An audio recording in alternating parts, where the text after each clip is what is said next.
The bride made of opinions. On the animus as opinion. A man in his 35th year married a woman who spoke only the opinions of other men. He had not noticed this when he was courting her. He had thought he was being agreed with. He had thought she shared his views. He had thought for a time that he had finally found a woman who could match him. In the first month, he asked her casually what she thought about a piece of music they had heard at a wedding.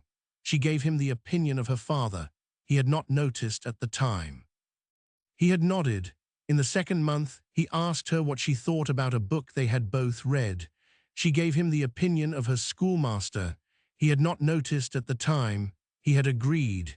In the sixth month, he asked her what she thought about her own brother, whom he suspected of cheating at cards. She gave him the opinion of the brother's best friend, whom she had met 3 times. He noticed. He sat with the noticing for several months. He tested it. He asked her what she thought about the weather, the harvest, the war in the south, the new priest, the soup she had cooked last Tuesday.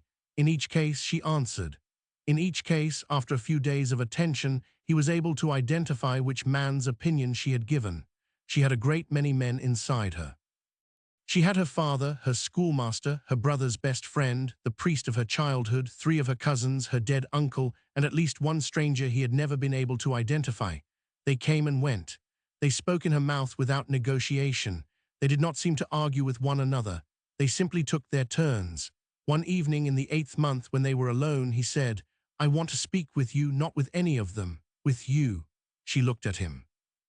"I do not know if there is a me," she said. The voice was not any of the men's. It was thin. It was very young. He had not heard it before. "Try," he said. She tried. She could not, for a long time, produce a sentence that did not belong to one of the men.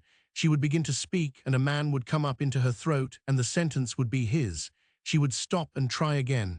Another man. She would stop and try again. Another. She was, in her own voice, mostly silence, with a few small words at the edges. "I am no one," she said at last, in the thin voice. "I have been a chorus all my life. I have never been alone with anyone, not even with myself. I do not know what I think about the music. I do not know what I think about the soup. I have been wearing the men I have heard. I did not know there was an alternative." He took her hand. "There is an alternative," he said. "You may have to be silent for a long time first. The men in your throat are loud. They have been there a long time. They will not go quietly. We can try together to listen for the thin voice. It is yours. It is younger than they are. It will need to grow." She nodded. It took her 7 years to develop her own voice. The men did not leave entirely. She came in time to know them by name and to thank them when they had been useful and to ask them to step aside when they had not. By the end of the 7 years, when he asked her what she thought of a piece of music, she could answer in her own voice. Her own voice was often less impressive than the men's had been. It was, however, hers.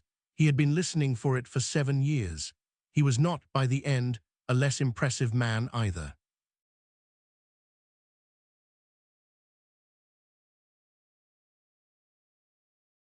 The bride who speaks only the opinions of other men is a chorus. She does not know there is an alternative. The work, if you are her husband, is to listen for the thin voice underneath the men.